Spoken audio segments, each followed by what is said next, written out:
And then we have grinding, because they would take those herbs and they would actually grind it. And then afterwards they would mix it, with water, make it turn to paste, but that's too often. But now we're discussing the malacha of teichen, the malacha of grinding.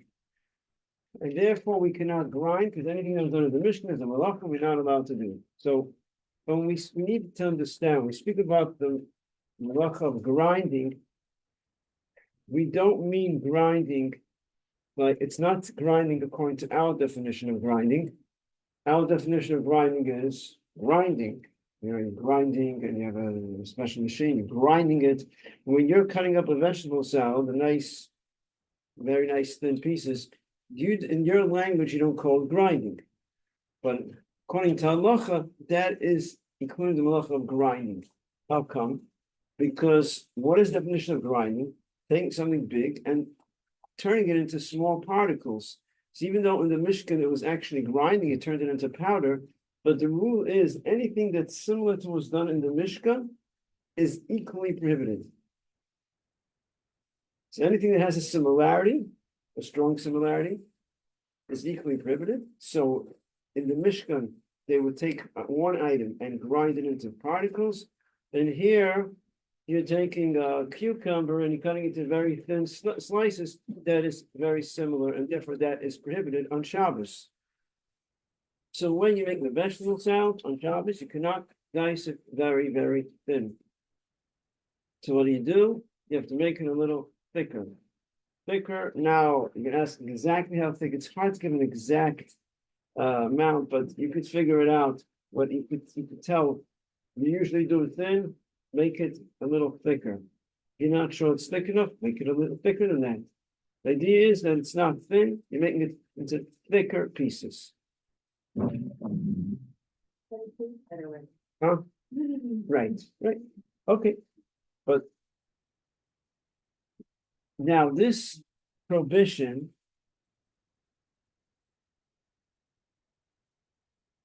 in the Mishkan, it was for the herbs which comes from the ground. So therefore, the prohibition of grinding primarily is for things that come from the ground. Anything that comes from the ground cannot cut into thin pieces, thin slices. However, things that don't come from the ground, you are allowed to cut into thin slices. So let's say cheese.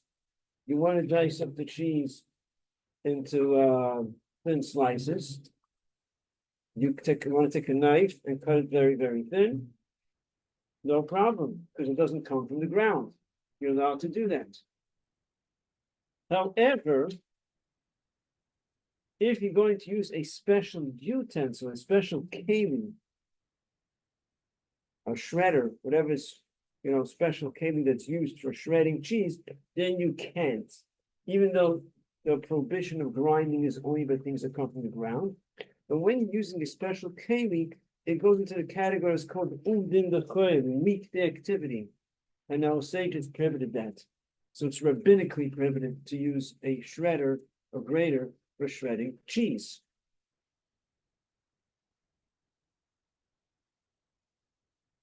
Now, a way how you're allowed to grind, there is a way how you could grind. Again, I'm using the term grind, but we mean what we call grind.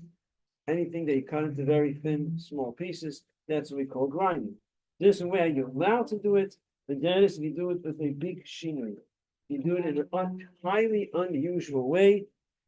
Chacham allowed us to grind on Shabbos if you do it in a highly unusual way. Now, this is usually Chacham don't allow us to do things in an unusual way. This is like sort of an exception to the rule. It's not so common to have such a halacha where they allow you to do it in an unusual way. Because anything that you can't do on Shabbos, you also cannot do in an unusual way. Can I put on the light with my elbow? It's not the regular way, but it's still prohibited. Over here is an exception where they allow you to grind in a highly unusual way. And it's allowed because it's not just doing a regular shinui. I said a highly unusual way. It's not just unusual, it's a highly, because it's a highly unusual way, That's why Chacham allowed it.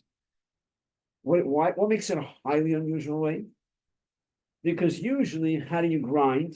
You grind with a grater, with a special keli. You use a special utensil when you're grinding. Grinding meaning cutting very thin, whatever. Usually, you use a special utensil.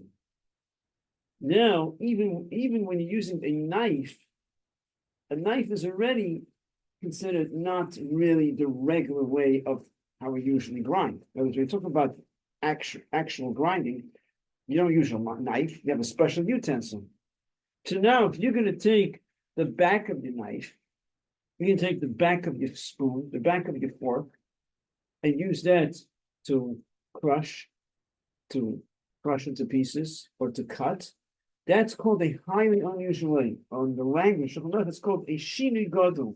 So, if it's a shinui gadol, it's not just a regular shinui, because you cannot do the malacha with a shinui in an unusual way, but it's a shinui gadol. It's a big shinui that's allowed. Shinui gadol, mutter. Practically, how does this help us? It doesn't help you for cutting the vegetables out. What are you going to do? You take the back of your spoon, back of your knife, and start banging away on the cucumber and tomato. But it does help for, let's say, a banana. So mashing a banana on Shabbos. Now, first let's discuss, is mashing a banana considered grinding? Is it grinding? I take a banana, I mash avocado, a banana, and I mash it. Is that grinding? Yeah. That's regular grinding, right? Yes, no? I break it up in smaller particles. Huh? I would just To break break it it up? one thing. Huh? Like grinding has to be like little tiny little things, but I guess not, right? Very good. Exactly. So there's a machlokes, there's an argument if mashing a banana is called grinding. On one hand, grinding it, you're mashing. On the other hand, it's not turning into particles.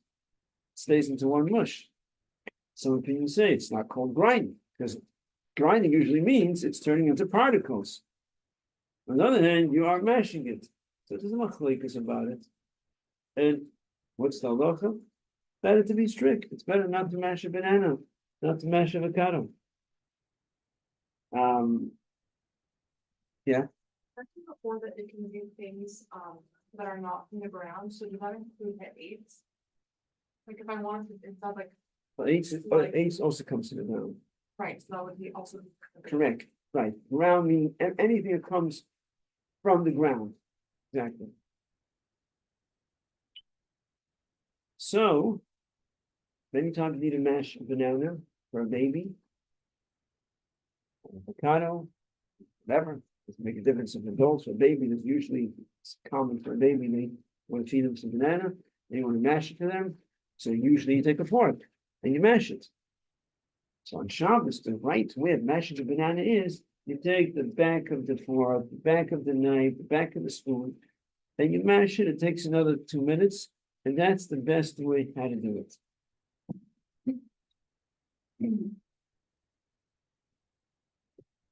You can do it Yeah. with the one, Hmm? I mean, the back of the phone. It's better to use the back. Why am I saying better? Because there are opinions that say it's not called grinding, but it's one mush. So, but we should, on Shabbos, we try to be strict with keeping Shabbos. So we want to treat it like you are grinding, so therefore we use the back, better to use the back of the knife, back of the spoon, and for that it works. It doesn't work for a cucumber, but it works for a banana and avocado. The back of the knife works. Yeah. Now, question. Could I take a cookie? Kids like many times take cookies or bread and crumble it to many pieces. Where's cookies and bread come from? It comes from the ground, right? Ultimately comes from the ground, right? So am I allowed to take a cookie, bread, and crumble it to tiny little pieces on Shabbos? Does it matter, like if you just. Anyone's any take on this? Yes, because it's so processed that it's not even like we close to where it used to be. Okay, you are you are heading in the right direction, but you're not. You're there. You're on the way. Does it matter, like, if you're gonna eat it, or if you're just doing it for fun, and you're. Doesn't matter. Doesn't matter. Is this called grinding? I think Yes. it's by hand, By hand. like you're Mod- not using it any A unit, modern, and usually you grind with one tool. you wanna say that's a big shinny. No, but that's the regular way, how you would grind. That's normal. That's what's usual. People do with cookies, they break them. If you're going to grind it, quote unquote, you're going to be doing it with your hand. It's not called the unusual way. So the answer is it's allowed. And the reason is, because the rule is, ein teichen acher teichen. The rule, ein teichen acher teichen. Does anyone remember the expression when it comes to cooking on Shabbos? Ein bishul acher bishul. Remember hearing that? Ein bishul acher bishul. There's no cooking after cooking. Once something is cooked, you can't cook it again. Right? You have a pot of hot food, a hot pot of soup that's cooked boiling hot. And you take that pot and you take it off the fire, and you put it back onto the fire. Okay, there's a lochus in terms of that. The blood. I'm discussing just cooking, strictly cooking. Is that called cooking? No, it's not considered cooking because it is already cooked. You can't cook something that's already cooked. But if it's a liquid, it has to be hot. If it's solid, even if it's cold, solid potatoes. Like if I take, let's say, solid, not even if it's dry, even if it's if it's cold, but it's completely cooked potatoes, and I'm putting it into a hot pot of soup, and now the potatoes get very hot. It's not called cooking the potatoes because the potatoes are already cooked. You're not transgressing. Ein bishul acher bishul. There's no cooking after cooking. I mean, there's a lot of details about in terms of the fire, putting stuff on the fire, separate discussion. Just discussing cooking.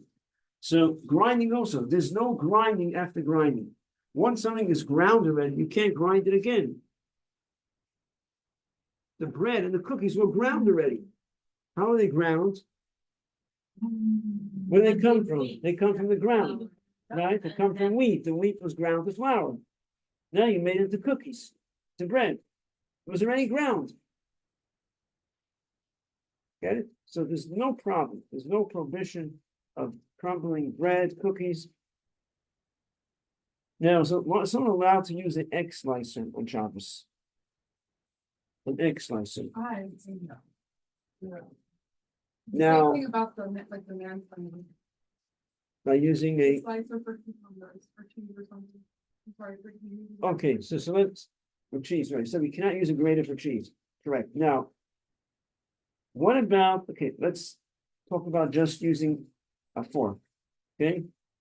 Can I take a fork and mash eggs on Shabbos? Like the one. Can I take a fork and mash eggs on Shabbos? Why not?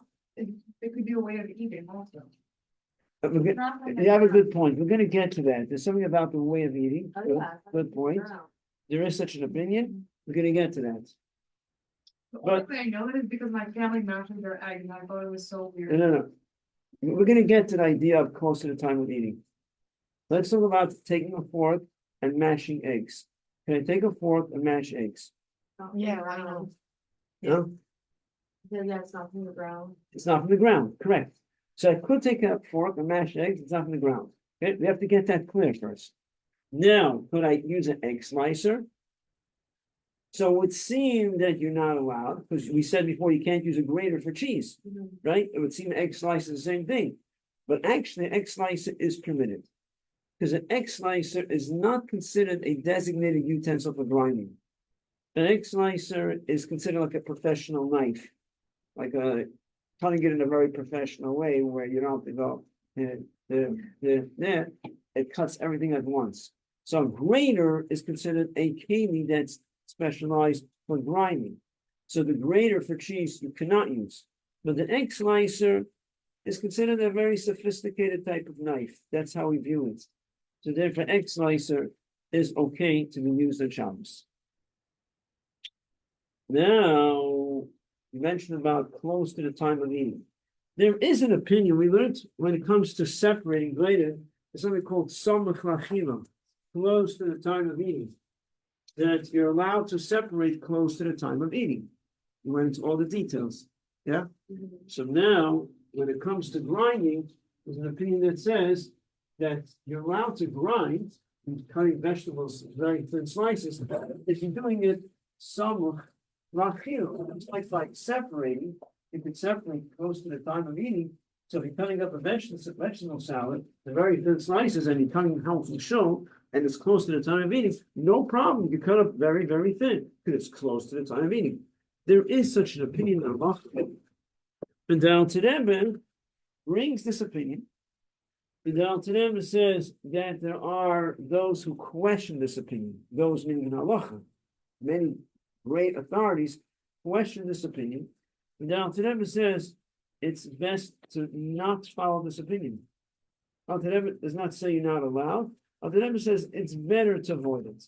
So Al-Tadeb says if someone does it, we don't have to tell them or look at them like they're doing something wrong. But for yourself, if you want to know what's the right thing, Al-Tadeb says better. The proper thing is not to use this leniency and to make sure to slice it a little thicker than usual. So someone who does use the leniency, they're not doing anything wrong, cannot say they're doing anything wrong, they're relying on a legit opinion, but the best thing is to avoid it. Now, if someone is going to be using this lenient opinion, at least make sure that you do it when you come back and show, because then it's actually called close to the time of eating. But it's Tatfila, we should avoid this. Mhm. Huh? We're avoiding this leniency of grinding, cutting a vegetable salad very, very thin, close to the time of eating. We should avoid it. Another interesting example of grinding could be that sometimes a person can get mud stuck to their clothes on Shabbos, and when the mud dries up and you scratch it off, it crumbles into tiny pieces. Now, Rebbe says this is considered grinding, a rabbinic form of grinding. So, though, let's say, different topic, but it blends into here. If you get you have dirt on your clothes, you know you're not allowed to wash your clothes. You can't put water on your garment to take off stains. But what you're allowed to do, according to many opinions, is you could scratch off the dirt. You could scratch it off. You cannot scrub. You can't go like this, right? Well, you can get like scrubbing it. That you can't do. But you could take your fingernail and you could just scratch off the dirt. However, if it's mud that's stuck to your garment and the mud dried up, and the mud is going to break into pieces, now Tanema says you can't because then it's like grinding.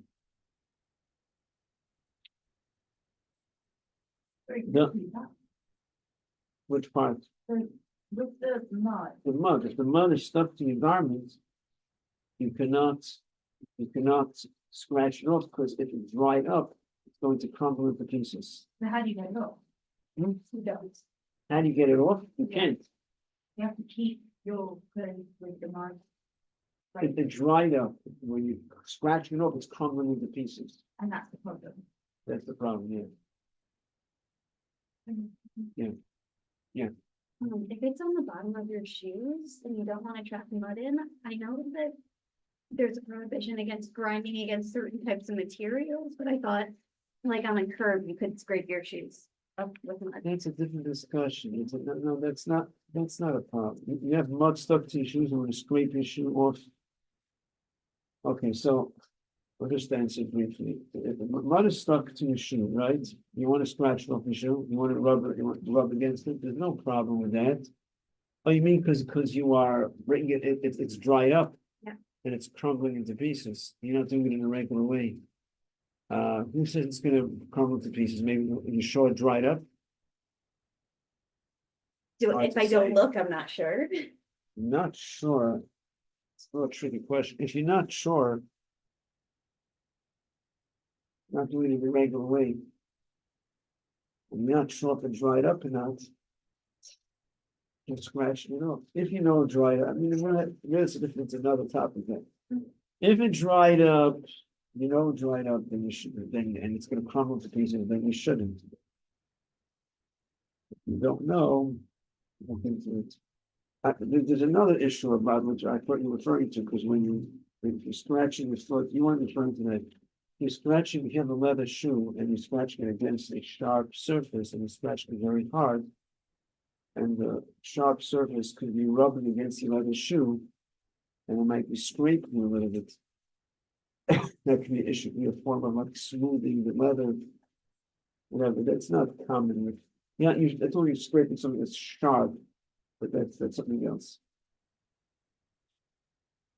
I'm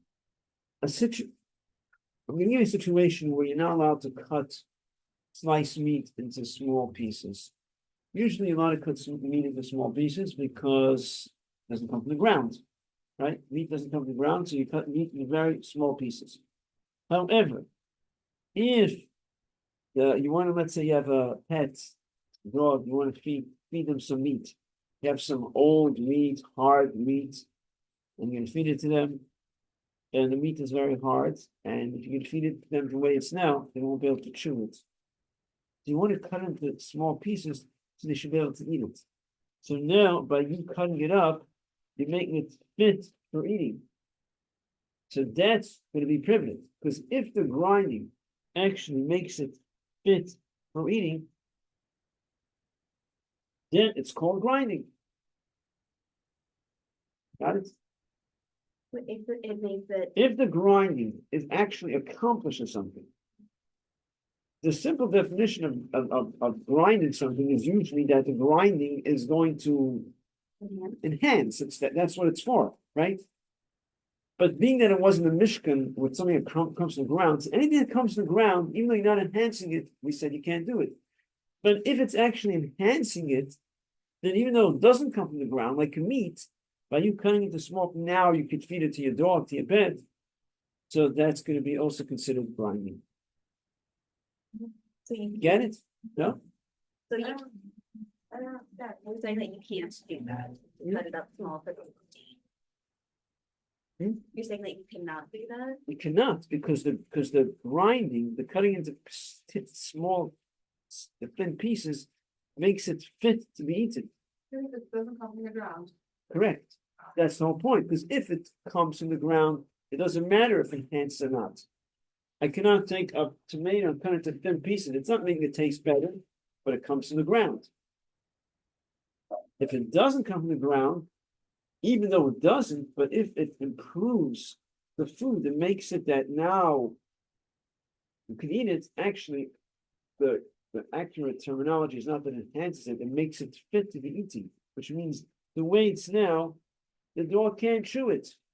Now you're going to cut it and feed it. Now the dog can chew it. Now you actually made it into food, so to say. So you sort of, the grinding is now considered grinding because the grinding actually did something to the food. It made it fit to be eaten. Fine. Got it? Yeah. So I'm looking for how this practically applies, because if you're doing all your food prep before Shabbos, how would you run into this problem? If you don't have time. Which problem? Like- If you're Cutting meat. Yeah, If you have a pet that you want to feed them some meat, and you have some old hard meat, and you want to cut it to small pieces, thin pieces, so they can eat it. but if that could be just for an animal or even for a human, it's the same story. Good question. I was actually thinking about it. I was saying it. Let me check.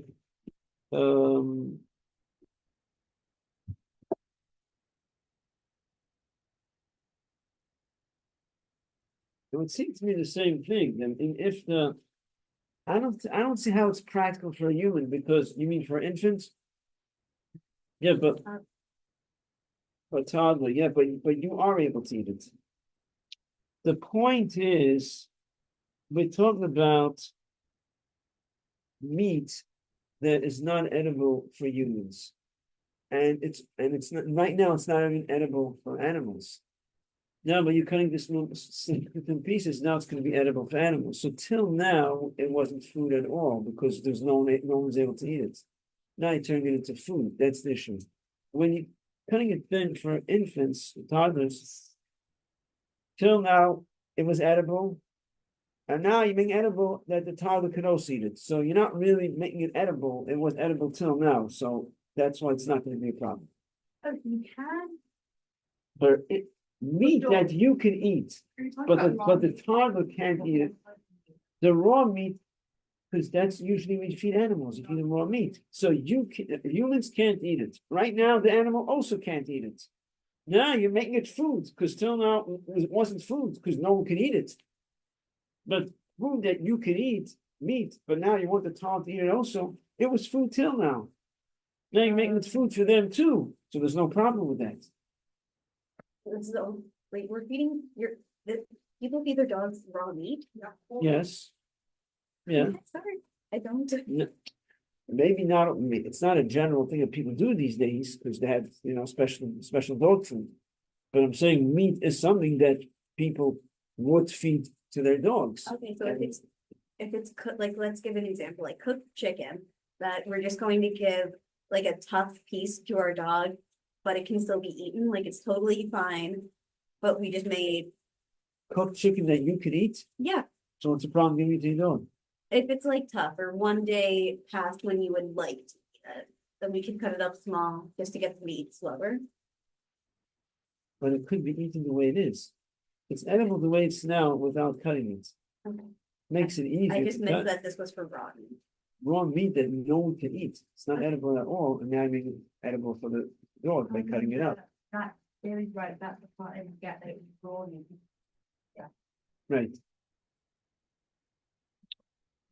Okay, any questions? This is pretty much enough as invited. Now. The malach of baited is also by, I'm sorry, the malach of teich, the malach of grinding is also by salt. That if you have you have a chunk of salt, and the way it's now, it's not edible. What do you mean salt is edible? Salt doesn't come from the ground. Maybe something that does come from the ground, but it's not really considered something that comes from the ground, doesn't grow from the ground. The point is, the way the salt, people don't eat salt by itself. So it's sort of in the category of something that's not ready to be eaten, and you only eat it when you mix it with food. So if you have a chunk of salt and you want to crush it, it's the same category like spices. Just like spices is an issue, food that comes from the ground is an issue. So too, the salt is the same issue. That you cannot crush salt unless you do it with, we discussed before, a highly unusual way. You take the back of the knife, the back of the spoon, and you bang against the salt. But the regular way of crushing salt, you crush salt, sometimes you have a thing where you turn it and you crush it. You cannot do that on Shabbos, even though it doesn't come from the ground, but it's not eaten the way it is. It's only eaten by mixing it into other foods. And the same thing is brought regarding all types of spices. It's the same thing. So you can only do it in an unusual way.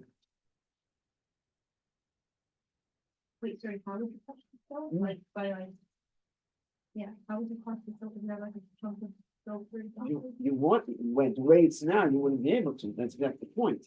In theory, just like the banana, if you have a whole chunk of salt and you have it in front of you, you want to take the handle of a fork and bang against it, you can do that. But when it's in that thing, you can't turn it on Shabbos.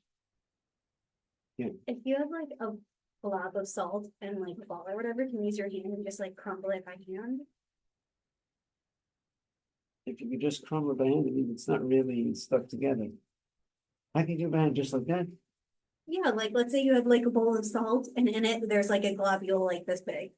And you want, It's already ground, it's not smushed together. yeah, Exactly. It was already ground. okay. As long as you're already ground, you can grind again. Anything that was ain't taken, not taken. Once something is ground, you grind it again. They just got stuck together, no problem.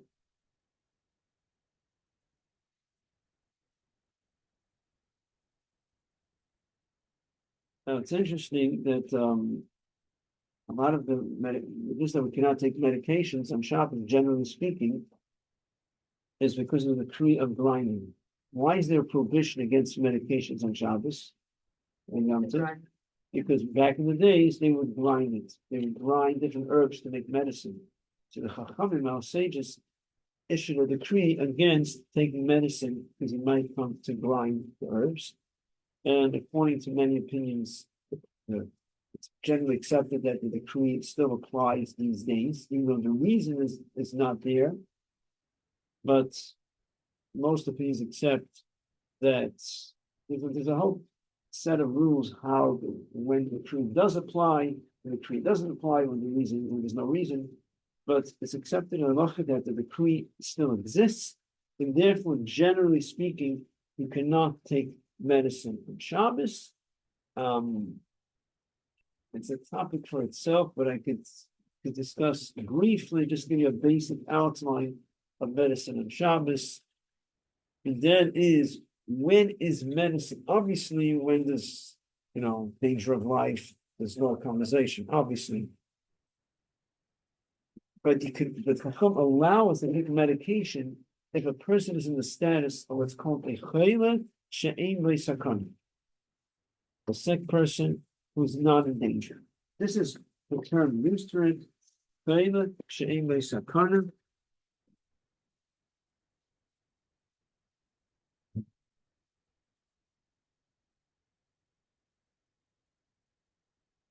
So we're allowed to use medication for chayla she'ein sakana. What is chayla she'ein sakana? Chayla is a sick person. She'ein sakana, that is not in danger. And what does that mean? Someone has a bit of a cold, there's a bit of a cough. He wakes up one day, he's a little bit under the weather. He's a chayla she'ein sakana. He's a sick person, not in danger. He can take medication. He's definitely not in danger. But this term does not refer to him. This term refers to a chayla, someone who's sick. Not someone who's a little bit under the weather. It's not called sick. Someone who's sick, but he's not in danger. Of course, if he's in danger, of course he can do anything. That's not. There's no novelty in that.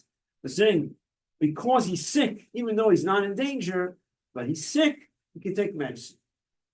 What is called sick? Sick means someone who's in bed, someone who's very weak, someone has a high fever, someone has a virus, someone who's has a massive headache and they can't function. They're in bed. That's in a nutshell what chayla she'ein sakana is. Also, someone has an infection, can take medication. But if they're not in that category, the general rule is you cannot take medicine on Shabbos. Yeah. What if someone has like a degenerative disease or like severe depression or like What do you say? what if someone has like What kind of depression? like severe depression where like Severe, oh. if they don't take it, they'll get suicidal? Oh, of course they can take. What's the question? Yeah. Yeah, of course. Or like, what if someone has like a disease that if they need to take their medication or what if someone's on birth control and they need to take it at the same time every day? They definitely can take it. There is a leniency, and this is a leniency that there's not a leniency that you should just use randomly. You should use, in situations that's important. And the leniency goes as follows: that if you take medicine every single day, you take it for many days, and now comes Shabbos, continue taking it. There is that leniency. We don't have time to go into all the explanations now, but it's a leniency that's. It shouldn't be used, if you can avoid it. Sometimes taking things that they can miss a day, big deal. So then better not. But if it's something that's important and you're taking it for a few days already, you should continue taking it. Yeah. So vitamins count in the category of like maybe being able to skip a day if it's not life threatening or like someone having to do the day. Correct. If you think right, again, there is that leniency, but it's better to avoid it. So you can not eat vitamins every single day. And comes Shabbos, it's better to avoid it. But put it this way, I'll tell you something. By vitamins, give me a little more lenient in a certain situation, even you take on Shabbos. Because if, let's say, you're taking it every single day, and the reason why I think every day is not because of the condition. Just to be strong, just to keep your body in shape, right? So it's not a specific illness, specific cause. So then there's no problem taking it on Shabbos. If you're not taking it because you're sick or something, you're doing it to maintain your health. But that's not called medicine. That's just to stay, stay healthy. What about like during the youngsters? Yeah. Is there like, because I'm young to the same program, right, so like, if we can continue that for youngsters, so like vitamins. The thing is, I have a problem with it, because I'm maintaining my health. I thought like for example. So I'm not getting the question. We're talking about Shabbos. Now you're saying 3 days Yom. Shabbos is the same idea. Right. When it comes to medicine, it's the same rules. The only difference by Yom Tov is that the second day of Yom Tov, we are more lenient when it comes to medicines. There's more leeway for medicine on the second day over the first day. I'm just trying to think, what medicine would be in this category if it's someone that's sick, but not in danger, or someone that's in danger, like what, besides vitamins, what other medicine you could use? Yeah. Like Tylenol, if you're not active like that, then. Oh, you mean nothing? Oh, nothing. Something lower than that. Yeah. Tylenol. You have a headache, but you're functioning. You're not in bed. Go to show. You're eating. You're doing things. You're cleaning up. Whatever. You're functioning properly. Yeah. So, but you have a headache. You're not feeling so well. Indigestion. You feel a little. You want to take Tums. You want to take something. But you're fine. You're not in bed. You're not like really weak. Then you're not allowed to take medicine. But we'll talk more about it. There's a lot more to discuss. For the leniency for every day, to apply, like, I think an over the counter, like a drug tech every day. Over the counter? Allergy pill, like a Yeah. drug tech every day. Yeah. Cause like, then I get really bad allergies, like, but it's just really uncomfortable. Okay, so that's what I'm saying. There is a leniency. If you take it every day, you feel it's important. It's gonna make a difference for your Shabbos. You have a proper Shabbos and your Shabbos. There is that leniency. So Okay, it makes sense to use the leniency if it's allowed, and yeah. thank you. So with that example, if you have a headache over Shabbos and you decide to rest, drink some water, etc., but then it becomes to a point where it's dysfunctional, you have to wait for that point to take the medicine. To take Tylenol, for example. It's a good question. Well, but you're already feeling a little bit, you already started feeling a little bit. Like worse. You already have it, you already. The way you allow, it's an interesting way. There's a way you can take medicine on Shabbos before anything happens. If you're anticipating a headache, anticipating indigestion, if you take it before anything happens, there's no problem. But once you already have the headache, then you can't take it unless you're in that category. But you could take lactate to anticipate, Take what? like if someone who's just lactose intolerant, could they take lactate before eating dairy? Or should they just, Yeah, because there's no condition anymore. Yeah. There's no condition yet. It's only when you have the anticipating condition, taking it beforehand, that it shouldn't cause an issue, then there's no issue. My question was like, if you have the headache and you take natural steps, like take a nap, drink water, eat something, and it gets worse, do you have to wait until it gets worse with the condition to take medicine? According to Halacha, yes. That's what it seems like, yeah, because you're not in that category yet. But it is brought down that if you're not sure if you're in that category, you could be lenient. Let's say you're starting to hit into that category, and you're not sure if you're yet in that category, then there's room for you could be lenient too. Okay, see you next shop next week. The Shabbos everyone. I